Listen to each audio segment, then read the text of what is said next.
ഇപ്പൊ എല്ലാവരും ഇരുമ്പപ്പുളിയൊക്കെ ഉള്ള ഒരു സമയമാണ്. അപ്പൊ ഞാൻ ഇന്നിവിടെ ഇരുമ്പപ്പുളി വെച്ചൊരു അച്ചാറാണ് തയ്യാറാക്കുന്നത്.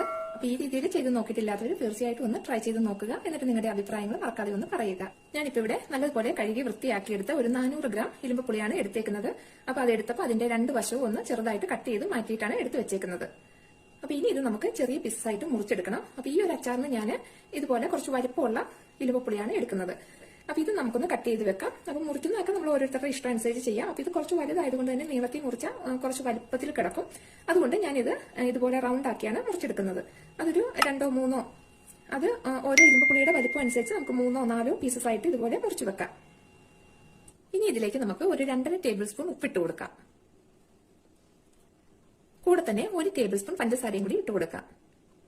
ഇനി ഇത് നമുക്ക് നല്ലതുപോലെ ഒന്ന് മിക്സ് ആക്കിയിട്ട് ഒരു അരമണിക്കൂർ ഒന്ന് മാറ്റി വെക്കാം. 1/2 മുതൽ 1 മണിക്കൂർ വരെ മാറ്റി വെച്ചാലും നല്ലതാണ്. കാരണം ഈ ഉപ്പും ആ പഞ്ചസാരയൊക്കെ ഒന്ന് നന്നായിട്ട് നമ്മുടെ ആ ഇരുമ്പും പുളിയിലേക്ക് ഒന്ന് പിടിച്ചു കിട്ടാൻ വേണ്ടിയിട്ടാണ്. അപ്പൊ ഇത് റെസ്റ്റ് ചെയ്യാൻ വെക്കുന്ന സമയം നമുക്ക് ഇതിലേക്ക് വേണ്ട വെളുത്തുള്ളി ഇഞ്ചിയൊക്കെ ഒന്ന് റെഡിയാക്കി എടുത്ത് വെക്കാം.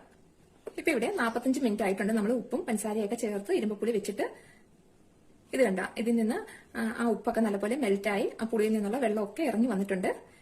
അപ്പൊ ഇനി നമുക്ക് അച്ചാർ ഉണ്ടാക്കാനായിട്ട് തുടങ്ങാം. അതിന് വേണ്ടിയിട്ട് അച്ചാർ തയ്യാറാക്കാനുള്ള ഒരു പാൻ എടുത്ത് നമുക്ക് സ്റ്റൗവിലോട്ട് വെച്ച് അതിലേക്ക് ഒരു 6 ടേബിൾ സ്പൂൺ നല്ലെണ്ണ ഒഴിച്ചു കൊടുക്കാം.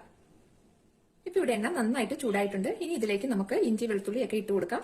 ഞാനിവിടെ ഒരു വലിയ ചുള വെളുത്തുള്ളി ചെറുതായിട്ട് അരിഞ്ഞെടുത്ത് വെച്ചിട്ടുണ്ട്. അതുപോലെ തന്നെ ഒരു ചെറിയ കഷ്ണം ഇഞ്ചി അതും നീളത്തിൽ അരിഞ്ഞെടുത്തിട്ടുണ്ട്. പിന്നെ ഒരു 2 വലിയ പച്ചമുളക് ചെറുതായിട്ട് അരിഞ്ഞു വെച്ചിട്ടുണ്ട്. അപ്പൊ ഇത് മൂന്നും കൂടി നമുക്ക് എണ്ണയിലേക്ക് ഇട്ട് ഒന്ന് നല്ലപോലെ മൂപ്പിച്ചെടുക്കാം. ഇപ്പൊ ഇവിടെ വെളുത്തുള്ളി ഇഞ്ചിയും പച്ചമുളകും ഒക്കെ ഒരുവിധം ഒന്ന് മൂപ്പായി വരുന്നുണ്ട്. ഈ സമയം നമുക്ക് ഇതിലേക്ക് ഒരു 2 തണ്ട് കറിവേപ്പിലയും കൂടി ഇട്ട് കൊടുക്കാം. അപ്പൊ കറിവേപ്പില ചേർക്കുവാണെങ്കിൽ നല്ലതുപോലെ തന്നെ നമ്മളത് മൂപ്പിച്ചെടുക്കണം. ഒട്ടും തന്നെ വെള്ളത്തിന്റെ അംശമൊന്നും ഇരിക്കരുത്. എങ്കിൽ മാത്രമേ ഉള്ളൂ അച്ചാറ് പൂപ്പൽ വരാതെ ഇരിക്കുള്ളൂ. ഇപ്പൊ ഇവിടെ നല്ല കറക്റ്റ് പാകത്തിന് എല്ലാം മൂപ്പായി കിട്ടിയിട്ടുണ്ട്.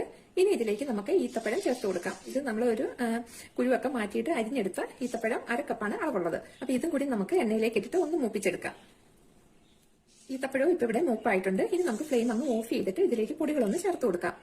ഞാനിവിടെ ഒരു 3.5 ടേബിൾ സ്പൂൺ കാശ്മീരി മുളക് പൊടിയാണ് എടുത്തേക്കുന്നത്. അത് നമുക്ക് ഇട്ട് കൊടുക്കാം. കൂടെ തന്നെ ഒരല്പം മഞ്ഞപ്പൊടിയും കൂടിയും ചേർത്ത് കൊടുക്കാം. 1/4 ടീസ്പൂണിന്റെ പകുതി അളവ് മാത്രമേ ഉള്ളൂ. അതും കൂടി ഇട്ട് കൊടുത്തിട്ട് അതിന്റെ പച്ചമണം മാറുന്ന വരെ നമുക്കൊന്ന് ഇളക്കി കൊടുക്കാം. ഇനി ഇതിലേക്ക് നമുക്ക് ഒരു 1/4 ടീസ്പൂൺ അളവിൽ ഉലുവപ്പൊടി ചേർത്ത് കൊടുക്കാം. 1 ടീസ്പൂൺ കായപ്പൊടിയും കൂടിയും ചേർത്ത് കൊടുക്കാം. കൂടെ തന്നെ 1 ടേബിൾ സ്പൂൺ കടുക് പരിപ്പാണ്, അതും കൂടി ഇട്ട് കൊടുക്കാം. ഇതെല്ലാം കൂടി ഒന്നും കൂടി നമുക്ക് യോജിപ്പിച്ചെടുക്കാം. ഇനി ഇതിലേക്ക് നമുക്ക് ഒരു 1/4 കപ്പ് വിനാഗിരിയാണ്, അത് ഒഴിച്ചു കൊടുക്കാം. നന്നായിട്ട് യോജിപ്പിച്ചതിന് ശേഷം നമുക്ക് സ്റ്റൗ ഒന്ന് ഓണാക്കാം.